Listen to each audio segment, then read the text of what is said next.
Assalamualaikum warahmatullahi wabarakatuh. Alhamdulillah waladzi anzala sakinata fi qulubil mu'minin liyazdadu imana ma'a imanihim walillahi junudus samawati wal ardh wa kana Allahu aliman hakima. Asyhadu an la ilaha illallah wahdahu la syarikalah wa asyhadu anna Muhammadan abduhu wa rasuluh. Allahumma salli wa sallim ala Muhammad amma ba'd. Pada ayuhal hadirun, qala Allah Ta'ala fil Qur'anil Karim, a'udzu billahi minasy syaithanir rajim. Walladzina kadzabu bi ayatina sanastadrizuhum min haitsu la ya'lamun wa umli lakum inna qaidi matin. Shadaqallahul adzim. Hadirin sidang jamaah salat subuh Masjid Umar bin Khattab yang kami hormati, yang kami banggakan, pemirsa yang dirahmati Allah. Hidup di dunia ini seringkali penuh dengan gemerlap, kesenangan dan jebakan yang maut, yang membuat manusia lupa akan tujuan akhir kehidupannya.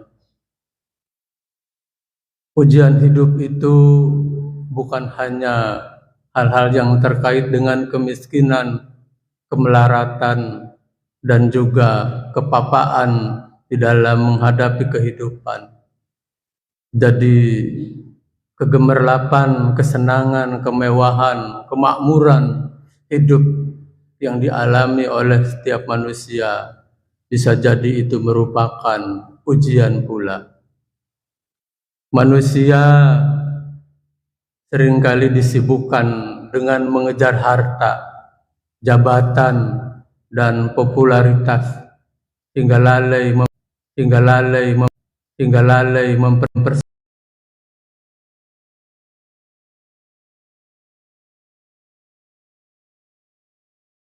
terkait fenomena ini, Al-Quran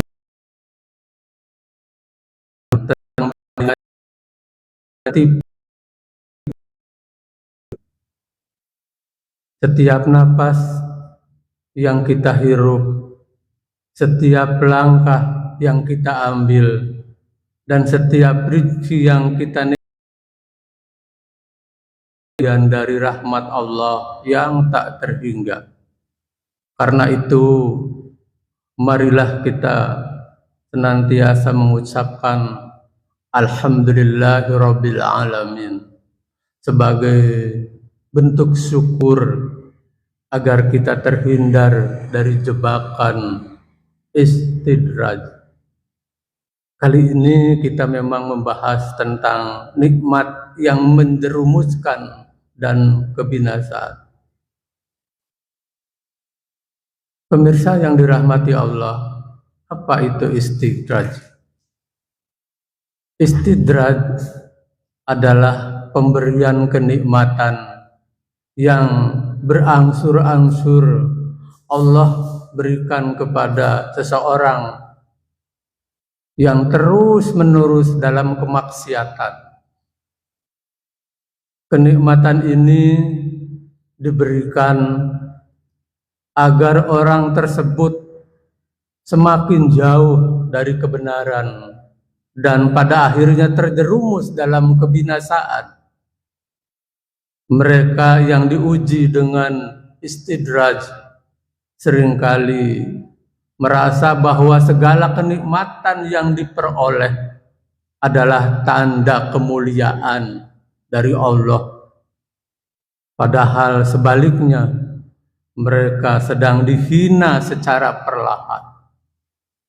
Orang yang terjebak dalam istidraj mungkin berpikir bahwa kelimpahan harta, kemewahan, dan kesenangan dunia adalah berkah. Meskipun ia tidak taat, jarang beribadah, tidak suka ke masjid, dan sering melakukan maksiat. Allah memberikan harta melimpah, rezeki yang tidak terduga, keluarga yang sehat selalu, dan karir yang terus menanjak. Namun semua itu adalah bagian dari rencana untuk menyesatkannya. Allah berfirman di dalam Al-Quran, surat Al-A'raf ayat 182 dan 183.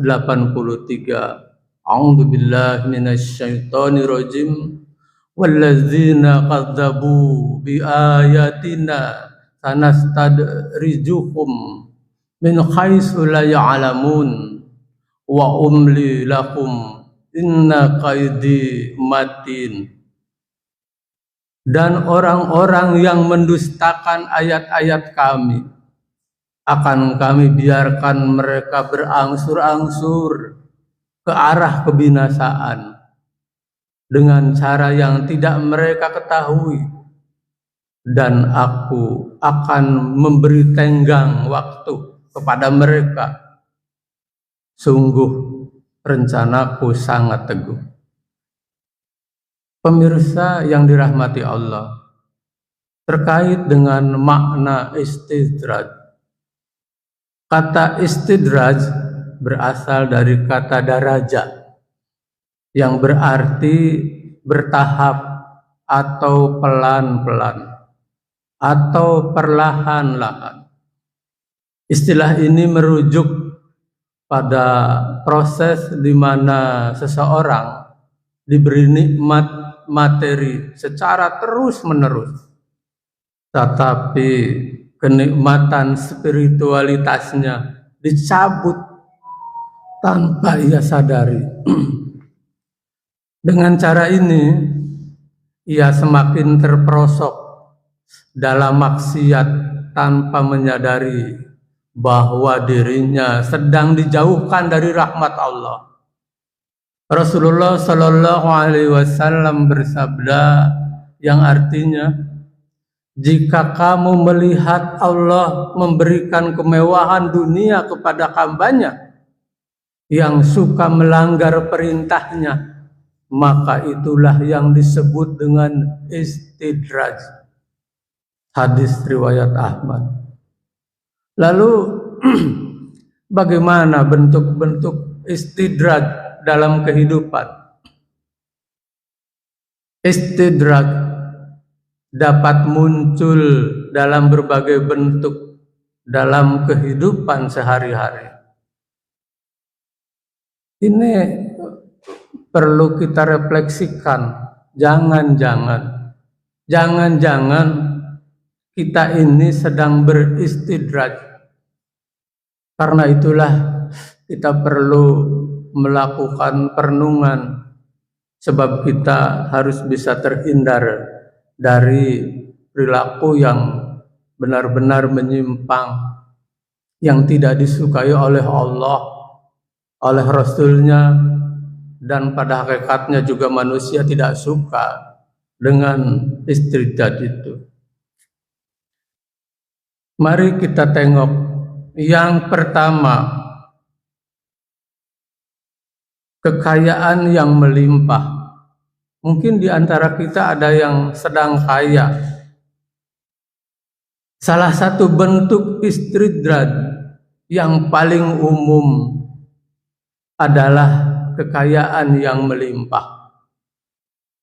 Seseorang mungkin mendapatkan harta yang berlimpah melalui cara-cara yang tidak halal atau dengan mengabaikan kewajiban-kewajiban agamanya. Meskipun secara lahiriah mereka terlihat sukses dan bahagia, namun sebenarnya mereka sedang dijebak oleh kenikmatan duniawi. Yang kedua, kesuksesan karir.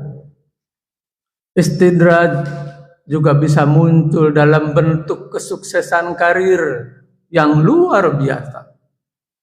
Seseorang mungkin mencapai posisi tinggi dalam pekerjaannya, mendapatkan promosi demi promosi yang semakin meningkat, atau menjadi sangat terkenal dalam bidangnya. Namun, kesuksesan ini mungkin dicapai dengan mengorbankan nilai-nilai agama atau etika yang tumbuh dan berkembang dalam kehidupan bermasyarakat. Yang ketiga, kecantikan atau ketampanan secara fisik. Anugerah berupa kecantikan atau ketampanan secara fisik juga bisa menjadi bentuk istidraj jika membuat seseorang menjadi sombong dan lupa diri. Mereka mungkin terlalu membanggakan penampilan mereka dengan menggunakannya untuk tujuan-tujuan yang tidak sesuai dengan ajaran agama. Pemirsa yang dirahmati Allah, kepintaran dan kecerdasan intelektual yang tinggi bisa menjadi istidraj jika membuat seseorang merasa tidak membutuhkan petunjuk agama. Mereka mungkin mengandalkan logika dan pengetahuan mereka sendiri, mengabaikan wahyu dan ajaran-ajaran agama. Kemudian, kekuasaan dan pengaruh. Kekuasaan politik atau pengaruh sosial yang besar juga bisa menjadi bentuk istidraj. Seseorang mungkin memiliki kekuasaan untuk memengaruhi banyak orang, tetapi menggunakannya untuk kepentingan pribadi atau bahkan untuk menyebarkan kesesatan di antara sesama. Naudzubillah. Kemudian bisa juga istidraj hadir ketika kesehatan sempurna atau prima. Kesehatan yang selalu prima, jarang sakit, dan memiliki tubuh yang kuat bisa jadi merupakan bentuk istidraj jika membuat seseorang lupa akan kelemahan dirinya sebagai manusia dan tidak bersyukur kepada Allah yang memberinya. Kemudian ketenaran dan popularitas. Menjadi terkenal dan populer bisa menjadi istidraj jika membuat seseorang lupa akan tanggung jawabnya sebagai hamba Allah. Mereka mungkin terlalu sibuk menikmati pujian dan perhatian dari orang sehingga melalaikan ibadah. Like, subscribe, kemudian juga popularitasnya semakin meninggi. Sekali lagi bisa jadi itu merupakan istidraj. Hati-hati dan waspada. Kemudian keharmonisan keluarga. Keharmonisan keluarga bisa jadi menjadi bentuk istidraj jika membuat seseorang merasa sudah sempurna dan tidak perlu meningkatkan kualitas ibadahnya. Mereka mungkin terfokus pada kebahagiaan duniawi dan melupakan persiapan untuk kehidupan akhirat. Lalu kemudahan dalam segala urusan. Ketika seseorang selalu mendapatkan kemudahan dalam segala usahanya, bahkan dalam hal-hal yang biasanya sulit bagi orang lain, ini bisa jadi merupakan bentuk istidraj.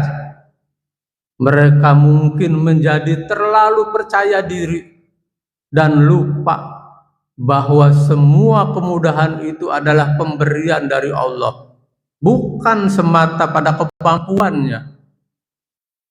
Kemudian panjang umur.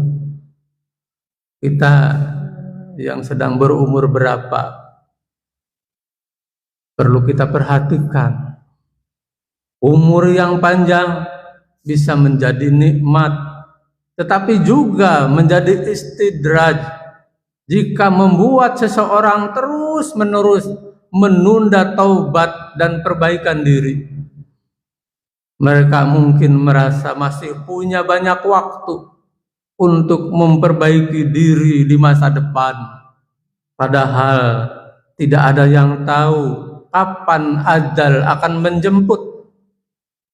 Penting untuk diingat bahwa semua bentuk kenikmatan apa yang tadi disampaikan pada dasarnya adalah anugerah dari Allah.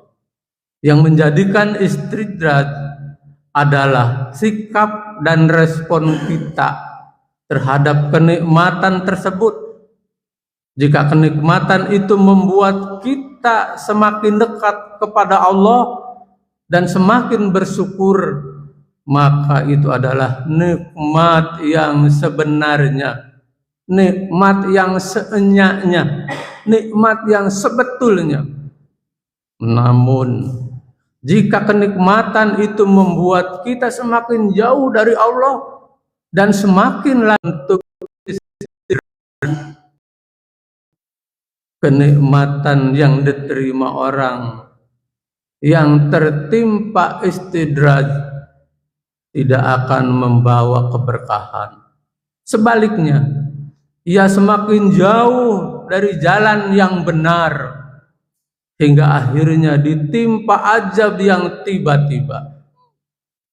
Hadirin yang dimuliakan Allah, kita ambil contoh istidraj dalam sejarah. Kita sekalipun tidak bertemu dengan Fir'aun atau Qarun, tapi sejarah klasik telah memberikan contoh bahwa kisah Fir'aun dan Qarun adalah contoh klasik dari istidraj. Fir'aun diberikan kekuasaan besar oleh Allah, tetapi ia menjadi sombong dan mengaku sebagai Tuhan. Akhirnya ia dibinasakan dengan ditenggelamkan bersama pasukannya di laut. Jangan-jangan ada Fir'aun baru di era kekinian, di era milenial ini. Waspada. Kemudian Qarun yang awalnya miskin, kere, nggak punya apa-apa, menjadi kaya raya setelah belajar mengelola emas dari Nabi Musa.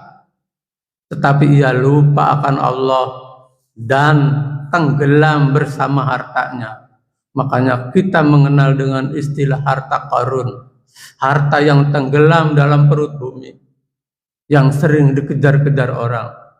Tapi perlu kita pelajari bahwa Qarun itu adalah contoh manusia yang istidraj. Allah Ta'ala berfirman di dalam Al-Quran surat Al-Imran ayat 178. A'udzu billahi minasyaitonir rajim. Wa la yahsabanna alladzina kafaru annama numli lakum khairu li anfusihim innama namli lakum liyazdadu isma wa lakum adzabun muhin.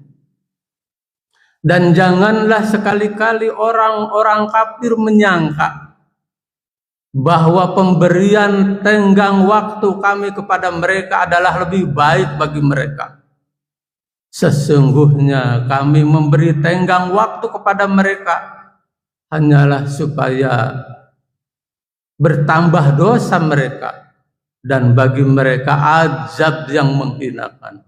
Masalah. Pemirsa yang dirahmati Allah, kita pahami tentang bahaya istidraj. Orang-orang yang tertimpa istidraj biasanya mati hatinya.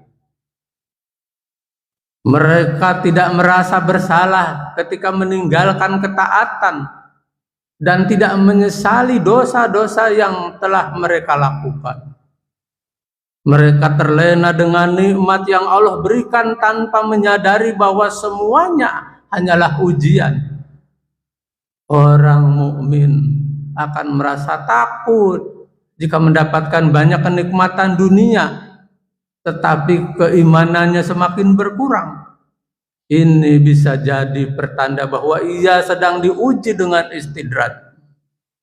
Di sisi lain, orang yang tidak beriman akan menganggap bahwa segala kenikmatan yang diperoleh adalah haknya dan tanda kesuksesan, tanpa menyadari bahwa ia sedang dijauhkan dari rahmat Allah. Hadirin yang dimuliakan Allah, sekarang kita yang paling penting itu bagaimana kita bisa terhindar atau menghindar istidraj. Yang pertama, kita harus meningkatkan keimanan, perbanyak ibadah, zikir, dan perbaiki kualitas ibadah. Kemudian berusaha bertaubat. Jika sudah melakukan maksiat, segera bertaubat dan jangan mengulangi. Menjadi taubatnya itu adalah taubatan nasuha. Kemudian bersyukur atas nikmat, selalu bersyukur atas segala nikmat yang diberikan Allah, baik yang bersifat materi maupun batin, baik yang bersifat zahir maupun batin. Kemudian mengingat Allah, selalu mengingat Allah dalam segala keadaan, baik dalam keadaan senang maupun dalam keadaan susah. Kemudian berdoa kepada Allah, memohon cepat kepada Allah agar tetap diberikan hidayah, perlindungan dari ujian, dan dijauhkan dari istidraj. Cara paling mudah untuk membedakan apakah kenikmatan yang diterima adalah rahmat atau istidraj adalah dengan melihat ketaatan kita kepada Allah. Jika kita semakin taat dalam beribadah, maka itu adalah rahmat Allah. Namun jika kita lalai dalam ibadah, itu bisa jadi istidraj. Syekh Ibnu Athaillah berkata, takutlah pada kebaikan Allah di tengah-tengah maksiatmu, karena itu bisa jadi istidraj. Oleh karena itu, penting bagi kita untuk selalu bersyukur kepada Allah atas segala nikmat yang diberikan, baik secara lisan, perbuatan, maupun keyakinan dalam hati. Bersyukur yang tulus akan menjauhkan kita dari istidraj dan mendekatkan kita kepada ridha Allah. Semoga kita tentu saja bisa memahami apa-apa yang kita hadapi dalam kehidupan. Sebagaimana Umar bin Khattab pernah berdoa, ya Allah, sesungguhnya aku berlindung kepadamu dari istidraj, yaitu ditarik secara perlahan-lahan menuju kebinasaan. Semoga Allah senantiasa memberikan hidayah dan taufiknya sehingga kita terhindar dari istidraj. Amin. Nasrun minallah wa fathun qarib wa basyiril muslimin. Wassalamualaikum warahmatullahi wabarakatuh.